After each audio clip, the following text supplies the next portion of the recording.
Bismillahirrahmanirrahim. Assalamualaikum warahmatullahi wabarakatuh. Hai anak-anakku sekalian, kelas 7. Hari ini kita bertemu lagi dengan mata pelajaran IPA. Hari ini Ibu mau menjelaskan tentang penggunaan alat ukur. Oke, alat ukur yang akan kita mulai hari ini yang pertama yaitu alat ukur panjang. Kalian pasti sudah kenal dengan yang namanya penggaris. Oke, kita akan mulai saja. Hari ini kita akan mulai dari halaman 13 di LKS kalian. Silakan buka LKS-nya, halaman 13. Kita akan coba bagian C nomor 4. Itu di situ ada alat ukur yang kita kenal dengan nama penggaris. Oke. Lihat di sini, perhatikan. Jadi ada yang mau kita ukur, benda di bawah, anggaplah itu adalah pensil ya yang di bawah. Kemudian dimulai dia dari tidak pas di 0, tapi di garis tengah yang panjang di sini. Kemudian berakhir pengukurannya di sini. Oke. Cara mengukurnya, cara menghitungnya, hasil pengukuran kalian karena ini dimulai dari sini, berarti 1 cm-nya sampai lagi ke sini. Hitungan 10 ya, garis-garis kecilnya ini kamu hitung sampai ke sini lagi, berarti ini hitungannya 1. Biasanya kalau dia ngukurnya dari 0 kemudian ke 1 baru itu namanya 1 cm, 1 ke 2 1 cm. Tapi karena ini mulainya dari sini, dari garis yang ini, berarti dianggap satunya sampai sini. Nah sampai sini lagi berarti 2, berarti ini udah 2 cm, 1 2 cm. Nah dari sini ke sini jatuhnya adalah setengah sentimeter. Nah 0,5 atau jadi 2,5 ya, ditambah ini 2,5, tapi ada strip kecilnya lebih. Nah strip lebih kecilnya ada 3, berarti 2,5, 2,6, 2,7, 2,8. Maka dari itu hasil pengukuran dari pensil tersebut adalah 2,8 cm. Oke ya, seperti itu. Ibu ulang sekali lagi, dimulai dari sini. Karena di sini mulainya bukan dari 0, berarti jangan ke sini dianggap 1, salah ya. Jadi dianggap satunya dari sini sampai ke sini. Ini 1, dari sini ke sini jadi 2. Kemudian ke sini 2,5, karena strip-strip di sini ada 5. 5, 6, 7, 8. Makanya hasilnya jadi 2,8 cm. Oke, sekarang kita akan melakukan pengukuran yang selanjutnya, yaitu yang di nomor 8 di atas. Ini adalah pengukuran hasil dari jangka sorong. Sebenarnya bentuknya seperti ini. Nah, ini namanya jangka sorong. Ya, ini yang harusnya diukur sebenarnya. Bisa mengukur ini. Nah, garis-garis ini dibuat lebih sederhana, jadi bentuknya seperti ini di nomor 8. Ya. Oke, cara menggunakannya, cara mengukurnya seperti apa? Diingat, yang di atas ini namanya skala utama. Boleh kalian tulis di sini, skala utama. Nah, yang garis-garis strip di bawah namanya skala Nonius. Oke, pengukurnya lihat di sini, dimulai dari angka 2. Kemudian patokannya adalah angka 0 di bawah di skala Nonius. Waalaikumsalam. Kemudian di sini karena mulainya dari 2, perhatikan angka 0 yang ada di bawahnya. Nah, 0 ini ada posisinya setelah ada strip kecilnya 2. Jadi kalian harus perhatikan bahwa di sini ada 2 strip lagi. Jadi dari 2, karena ada 2 strip sebelum 0, berarti bilangnya 2,2 untuk skala utamanya. Jadi skala utamanya 2,2 cm. 2,2 cm. Oke, sekarang lihat skala Nonius. Untuk membaca skala Nonius, kalian cari garis yang lurus antara garis yang ada di skala Nonius dengan skala utama. Kita perhatikan di sini, dia lurusnya di angka sini ya. Nih, kelihatan dia lurus. Jadi ini 0, 1, 2. Berarti ininya adalah 2/100 sama dengan 0,02. Ini untuk skala noniusnya. Baru kalian jumlahkan. 2,2 ditambah 0,02. Kalau menjumlahkan desimal, ingat sejajarkan desimalnya, jangan sampai beda. Jadi sejajarkan desimalnya, baru lihat angkanya. Nah, baru kalian jumlahkan 2,22 cm. Seperti ini. Ulang lagi, sekali lagi. Ingat, jangka sorong punya dua skala. Ada skala utama, ada skala nonius. Skala utama yang garis-garis di atas. Skala nonius garis-garis yang di bawah.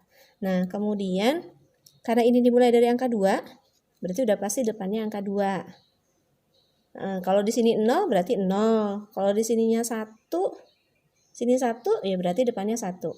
Nah, kemudian 2,2 ini dari mana? Karena 0 di bawah ada setelah 2 strip di atas. Kalau setelah 3 strip ya berarti 2,3. Kalau misalkan nggak ada strip, langsung dari angka 2 langsung di sini ada 0, berarti 2,0 gitu. Jadi tergantung di mana letak 0 yang ada di bawahnya. Karena di sini ada 2 berarti 2,2 cm. Itu skala utama. Kemudian lagi untuk skala noniusnya, perhatikan garis yang lurus. Nih, kalau kita zoom ya, kita dulu goyang. Dah, kita zoom, kita perbesar, kita dekatkan. Garis lurus itu ada di sini. Nih ya. Karena ini 0, berarti 1, 2. Ya, berarti angka depannya 2. Kemudian karena ini dalam bentuk nonius itu harus dibagi 100. Jadi hasilnya 0,02 cm. Setelah itu baru kalian jumlahkan 2,2 ditambah 0,02. Sejajarkan desimalnya ya, komanya ya. Jadi 2,22 cm. Oke, itu untuk penggunaan jangka sorong. Sekarang kita akan masuk yang ketiga. Yang ketiga yaitu micrometerscope. Bentar. Wah, agak kurang, jadi harus agak jauh sedikit. Nah, micrometerscope bentuknya seperti ini. Ya, bentuknya seperti ini. Cara membacanya sebenarnya hampir mirip dengan tadi, dengan jangka sorong. Micrometerscope juga mempunyai dua skala. Yang di atas ini, yang di sebelah sini, sebelah sini adalah skala utama. Nah, yang ini skala nonius. Yang ini skala utama, ini skala nonius. Oke, lihat lagi angkanya. Skala utama, depannya ada angka 5. Ada 5. Tapi karena garis ini jadi patokan nih, garis ini penghubung ini jadi patokan. Setelah angka 5 ada 2 strip. Ya, berarti nilainya lihat di sini. Kalau ini 0, berarti ini 1, 2, 3, 4, 5. Berarti 6, 7. Ya, ini 5. Ada 2 strip lagi di setelahnya. 5, 6, 7. Berarti udah pasti depannya, skala utamanya depannya adalah angka 7. Sekarang kita lihat di sini, adakah strip setelah strip terakhir? Nih, di sini ada nggak strip lagi di sininya? Kalau di sini ada strip lagi, itu baru nilainya 0,5. Jadi di sini 5, 5,5, 6, 6,5, 7. Nah, nggak ada strip lagi berarti 7,0. Nah, dia dalam bentuk milimeter. Itu skala utamanya. Nah, sekarang gimana baca skala nonius? Skala noniusnya kita perhatikan angka-angka di sini. Carilah angka yang sejajar dengan garis tengah dari ini nih, yang hitam ini. Di angka keberapa? Kan ini 30 nih. Ini 30. Ada lebih stripnya 1, berarti 31. Ini 30. 20, 25, 30. Nah, dia nggak pas di 30 garis yang ini nih. Lebih 1. Berarti 31. 31 skala noniusnya dibagi 100, jangan lupa. Jadi 0,31 mm. Baru kita jumlahkan. Tambah dengan skala utama tambah skala nonius. Gini. Jadi hasilnya 7,31 mm. Nah, lihat di sini jawabannya ada. Yang B 7,31 mm. Seperti itu cara membaca dari micrometer scope. Micrometer scope biasanya menggunakan milimeter. Kalau tadi jangka sorong menggunakannya sentimeter. Oke, mudah-mudahan ini kalian paham. Kita akan lanjut selanjutnya, bukan untuk panjang tapi untuk volume.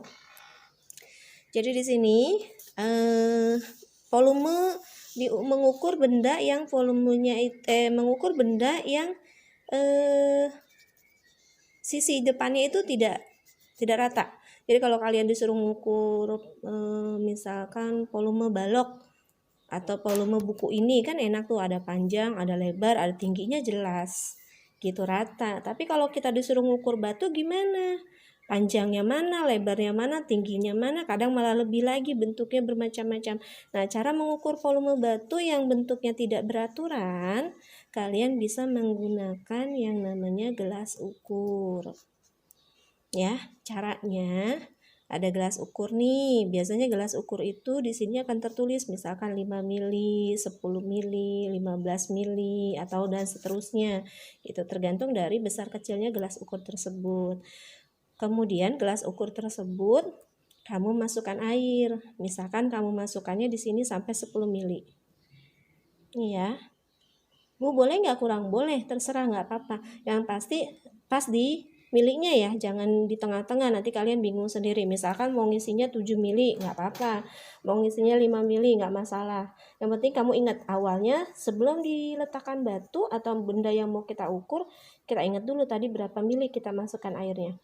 Di sini misalkan contohnya adalah 10 mili. Kemudian kita masukkan batunya ke dalam. Setelah dimasukkan batu, nggak taunya airnya naik. Yang tadinya cuma 10 mili, jadi 12 mili. Bukan ditambahin airnya ya, nggak usah ditambahin. Jadi kamu masukin air cuma di sini. Di gelas ukur yang ini, yang awal nih, sebelum dimasukin batu kamu masukin 10 mili. Kemudian kamu masukin batu, nggak taunya airnya jadi nambah, naik, jadi 12 mili. Nah, kemudian berapa jadinya volume batu? Volume batu berarti volume air setelah ada batu dikurang volume air belum ada batu. Jadi di sini 12 mili dikurang 10 mili. Ya. Nah, hasilnya ya udah tinggal 12 dikurang 10 berarti 2 mililiter. Bu, nggak ada di situ pilihannya volume batu, nggak ada yang pakai mili, tapi pakainya misalkan cm kubik. Nah, mililiter sama dengan cm kubik. Jadi langsung aja 2 mililiter, boleh langsung kamu tulis 2 cm kubik. Bu, gimana kalau dalam bentuk meter? Ya, berarti kamu harus konversi dari cm kubik menjadi meter kubik. Nah, ini jauh nih, naiknya 2 tangga. Kalian harus ingat tangga untuk konversi satuan dalam bentuk cm. Mana tulisan tangan ibu? Ya, kita ambil dulu nih, ibu buat tangganya adalah 2 tangga saja ya, yang ada m, dm, cm. Karena ini dalam bentuk kubik, nih kubik harus kamu wajib taruhkan kubiknya, angka 3-nya. Karena ini berpengaruh. Beda antara m, dm, cm saja dengan ada kubiknya. Kalau ada kubiknya, ada angka 3-nya, turunnya ditambah 0,3. Naiknya 1 tangga dibagi 0-nya 3. Gitu. Jadi dibagi 1000. Ini berarti dikali 1000. Kalau turun dikali, kalau naik bagi. Berarti kalau dia turunnya 2 tangga, 3 dikali turunnya ada berapa tangga? 2. Berarti nolnya harus ada 6 di sini. Tuh, berarti ini kalau dari M kubik turun menjadi CM kubik, berarti angkanya itu kamu kali dengan 1 juta. Karena ini ngaruh ya dalam bentuk kubik. Bu, gimana naiknya ya? Berarti kalau naik kamu harus bagi juga sama dengan nolnya 3. Misalkan dari CM kubik disuruh mengubah menjadi M kubik. Berarti angka tersebut kamu bagi dengan 1 juta. Contoh tadi kita punya 2 CM kubik. Sini ya. 2 CM kubik disuruh mengubah menjadi M kubik. Nah, nih CM menjadi M karena naiknya 2 tangga, otomatis angka depan di sini kamu bagi dengan 1 juta.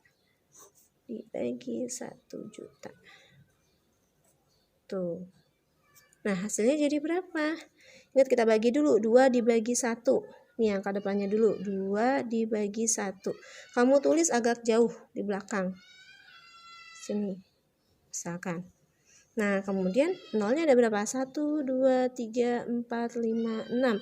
Berarti dari 2 belakang ini kamu maju ke depan tambahin 0 yang sebanyak jadinya termasuk angka 2 jadi 6. Kita mulai hitung angka 2-nya 1, 2, 3, 4, 5, 6. Baru kasih koma, kasih 0. Jadi jawabannya 0,0000002 meter kubik. Gitu. Ya, pusing banyak nolnya. Gak apa-apa, nanti mudah-mudahan kalian akan paham. Oke, itu volume batu. Sekarang kita mau mencoba mengukur volume massa benda. Massa benda biasanya pakai timbangan yang kayak gini, yang biasanya kalau dipakai di warung atau di pasar untuk misalkan menimbang telur, menimbang gula gitu. Nah, di sini ada timbangan yang sederhana. Kalau yang kayak gini kalian gampang ya. Tinggal misalkan di sini ini benda yang mau diukur. Massa bendanya. Nah, ini pembandingnya.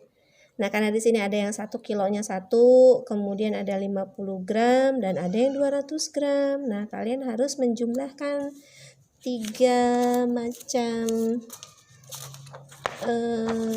pembanding benda tersebut.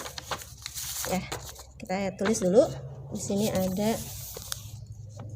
1 kilo ditambah 200 gram ditambah 50 gram. Nah, disuruhnya dalam bentuk apa nih? Ada nggak massa kubus dari gambar tersebut? Tidak ada.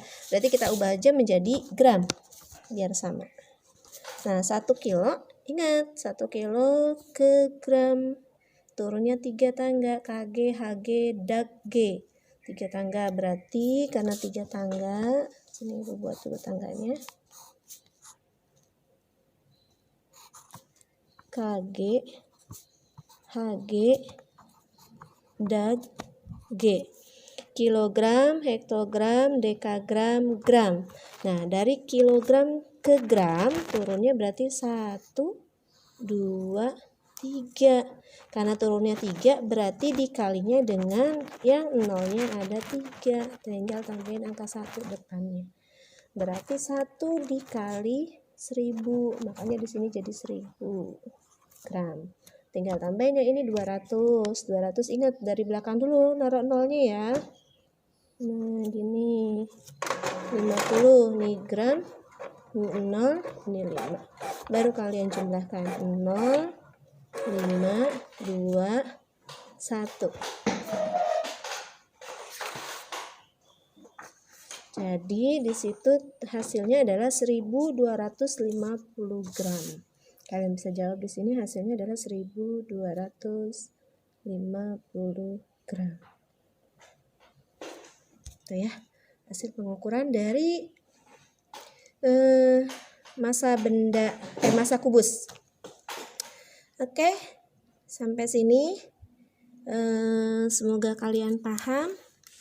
Bu, gimana kalau misalkan ada lagi nggak benda lain yang massa bendanya bentuknya lain? Sebentar, ada nggak? Ini nih, nah ini satu lagi. Kalau kalian menemukan berapakah hasil pengukuran neraca 3 lengan berikut? Nah, neraca 3 lengan biasanya adanya di dalam laboratorium. Nah, kalian bisa lihat di situ ada angka-angkanya, penunjuknya. Jadi ada 3 cara pengukuran. Di sini ada 400, kemudian ada 30 ditambah 7. Berarti tinggal kalian tambahkan 400 tambah 30 tambah 7. Berarti di sini hasilnya adalah 437 gram. Seperti itu. Ya, jadi kalau kalian melihat ini caranya seperti ini. Ini juga masak ya, sama. Cuma kalau yang di sini biasanya ada banyak di warung-warung, di pasar, banyak yang pakai ini. Makanya disebutnya neraca pasar. Gitu. Kalau yang ini neraca 3 lengan biasanya adanya di laboratorium. Ada lagi neraca digital. Ya, seperti itu. Itu macam-macam timbangan. Neraca itu nama lain dari timbangan. Oke. Untuk alat ukur sudah dulu sampai di sini. Semoga ilmunya masuk ke dalam otak. Ibu tunggu kalau ada yang ingin bertanya lewat WA. Terima kasih. Assalamualaikum warahmatullahi wabarakatuh.